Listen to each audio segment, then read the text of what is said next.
It's not your fault. That's the first thing I want people to understand. If you're suffering, it is absolutely not your fault because you didn't create the pattern of fear, limitation, lack, separation that is now using you as a host and producing challenges. Just like I tell the story of a school of fish are going around and one fish is acting crazy and kicking other fish and cutting in line and being a jerk.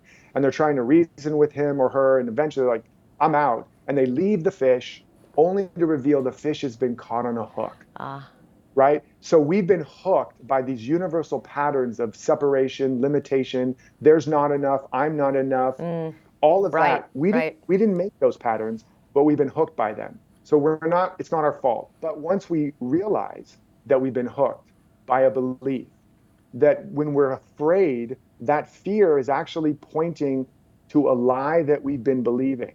And that lie is pointing to a truth that we are being called to apprentice under. Ah, So, yes. so, so if you like find yourself having a physical challenge, what is the belief that you're having? I'm broken, I'm not enough, I'm not supported, there's not enough, it's never going to work out.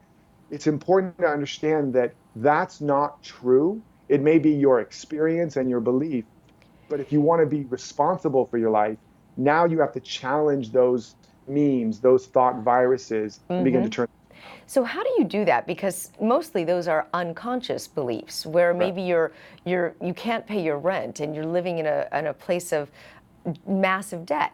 So where do you get through the fear and the survival and the how am I going to make this work to actually identifying those unconscious beliefs? Does it take somebody else to help? It certainly is helpful to have somebody else, right? It's absolutely possible to do it in our own, but here's the first step that has to happen. This is what I said happened to me when I had that near death experience. The whole focus of my attention changed. Instead of how can I manipulate my world to get what I need to feel good about myself, which is the core human pattern, it shifted to more than I want to fix, change, heal, manipulate, or control anyone or anything. I want to know the truth that makes me free. I want to know who I really am. I want to know what's really running me. Because before that, you don't have free will without expanded awareness. You are just reacting to unconscious patterns. But the only way to know what those are is two ways. One is through enough suffering and pain that it breaks you down, your mind gives up, and you have a realization. The other way is consciously intending, becoming a student of truth, a thought leader of your life, a contemplative of know thyself. Like what is, for example, with every issue, whether it's wealth, health, relationship, work, personal growth, we think that what it's about is I need to fix my money issue or fix my body issue or fix my relationship What's out issue. there? Yes. Right. That's the outer goal, and that's the red herring, so to speak. But what it's really about always is some state of being that we want to feel. We want to feel safe. We want to feel worthy. We want to feel trusting. We want to feel like we're enough.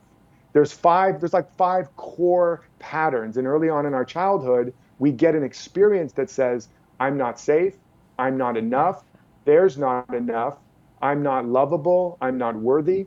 And then we create a map of reality, a self-concept, and a survival kit. And we launch into the world to try to be, do, achieve, create what will finally make us feel To solve safe, all those things, yes. secure, worthy, lovable, and enough. But what flipped for me was I saw the feeling of enoughness, worthiness, safety, lovability is a 100% inside job.